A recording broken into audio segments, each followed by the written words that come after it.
Welcome to the Explainer. Get ready because today we are going to completely shatter our modern-centric view of history. You know, we tend to think that humanity has just been on this slow, steady, unbroken climb, right? Like straight from primitive mud huts all the way up to skyscrapers and high-speed internet.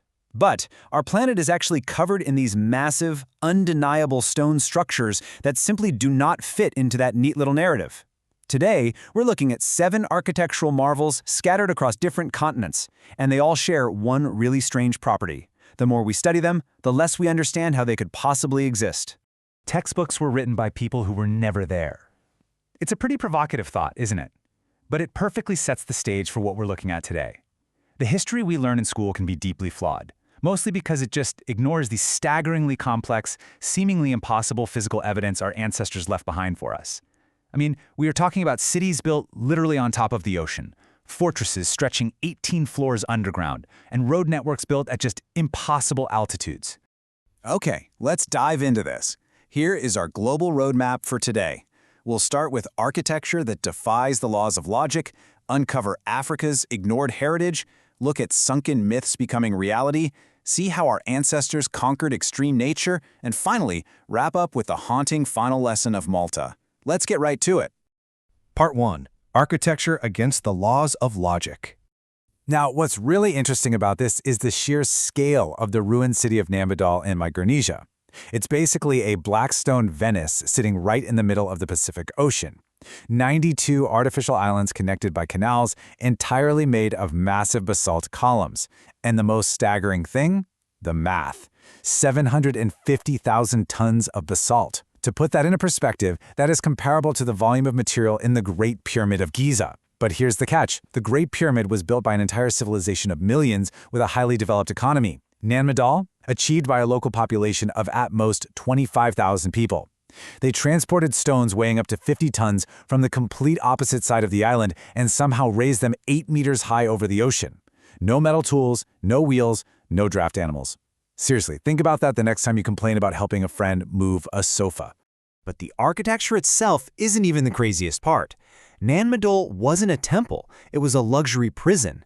The ruling Sadalar dynasty actually forced all the island's chiefs to relocate to these artificial islands where there was absolutely no fresh water and no soil to grow crops. So every single drop of water and bite of food had to be imported by boats controlled entirely by the emperor. If a chief even thought about rebelling, well, the food just stopped. It was literally architecture as a weapon of political control. Oh, and local legend says the whole place is cursed. In 1907, a German governor named Victor Berg defied local warnings and opened a tomb there, finding bones of unusually large humans. The very next morning, he died in terrible, unexplained agony. To this day, locals absolutely refuse to go near the city after sunset. Part 2. Africa's ignored heritage. Okay, it's time to shift gears from the mysteries of engineering to the mysteries of human prejudice. Look at these 11-meter-high walls of Great Zimbabwe. They are perfectly cut granite blocks fitted so tightly together without any mortar that you literally cannot slide a knife blade between them. It's like a giant puzzle.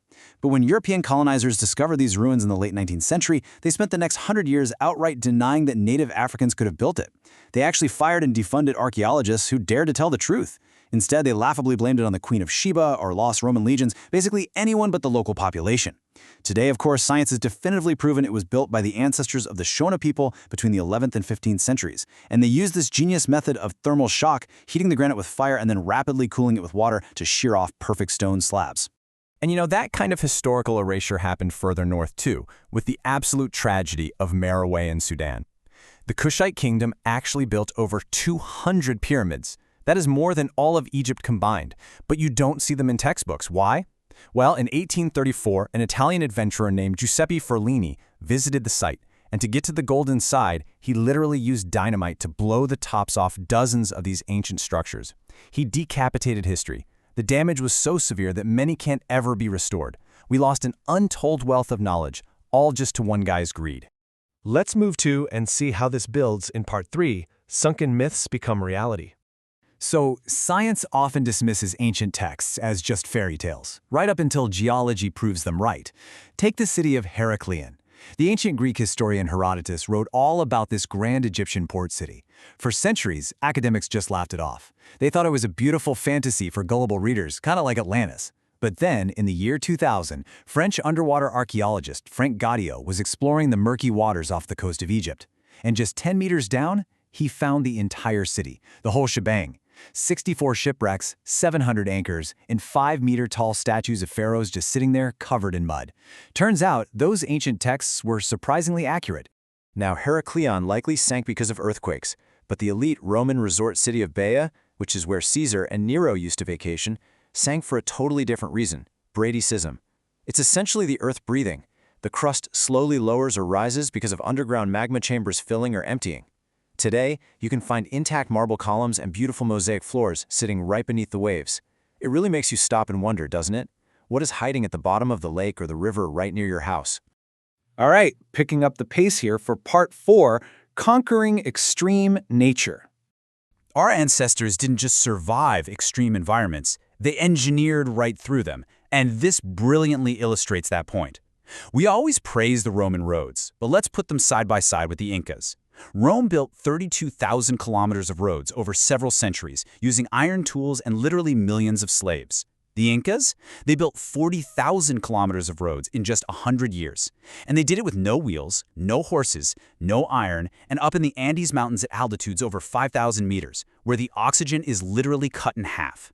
They even built suspension bridges out of woven grass that were strong enough to hold entire armies. It was a technology that absolutely terrified the Spanish conquistadors. Oh, and get this. The Incas managed all of that without even having a written alphabet. Instead, they used something called quipu.